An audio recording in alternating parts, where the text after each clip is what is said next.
Breaking news వీడియోలో వారం క్రితం జరిగిన సర్దార్ గౌతు లచ్చన్న విగ్రహ ఆవిష్కరణలో టీడీపీ నేతలతో కలిసి పాల్గొన్న ఘటనపై జోగి రమేష్ మౌనం వహించారు.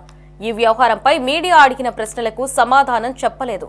మైలవరంలో జరిగిన వైసీపీ అధినేత జగన్ పుట్టినరోజు వేడుకల్లో పాల్గొని జోగి రమేష్ కేక్ కట్ చేశారు. కూటమి ప్రభుత్వంపై ఆయన ఎప్పటిలాగే విమర్శలు గుప్పించారు. అయితే గౌతు లచ్చన్న విగ్రహ ఆవిష్కరణ వ్యవహారం గురించి జోగి రమేష్ ను మీడియా ప్రతినిధులు అడగగానే వారం నుంచి తుఫాను సృష్టిస్తున్నారని వ్యాఖ్యానిస్తూ వెళ్లిపోయారు.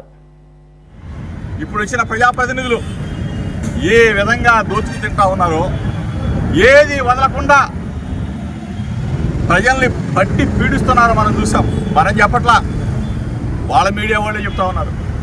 ఆఖరికి వాళ్ళ ముఖ్యమంత్రి చెప్తా ఉన్నాడు, దోచుకు తింటా ఉన్నారు, మీ జాతకాలన్నీ నా దగ్గర ఉన్నాయని చెప్పేసి స్వయానా ముఖ్యమంత్రి చెప్తా ఉన్నాడు.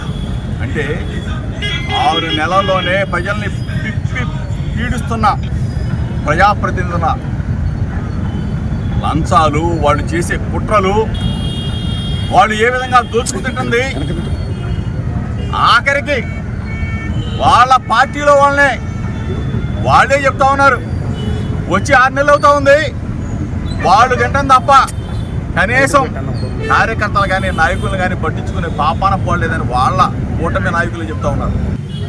ఏ సమస్య వచ్చినా సరే ప్రజలు ఫలానా సమస్య వచ్చింది అని చెప్పేసి మా దృష్టికి తీసుకొచ్చే తప్పనిసరిగా నియోజకవర్గంలో అన్ని విధాలా కూడా ప్రజలకి సాయం అందిస్తామని చెప్పేసి మీడియా మిత్రుల ద్వారా చెప్తూ, మీడియా ప్రతినిధులు కూడా దయచేసి ఉన్న వాస్తవాలని ప్రజలకు చెప్పండి.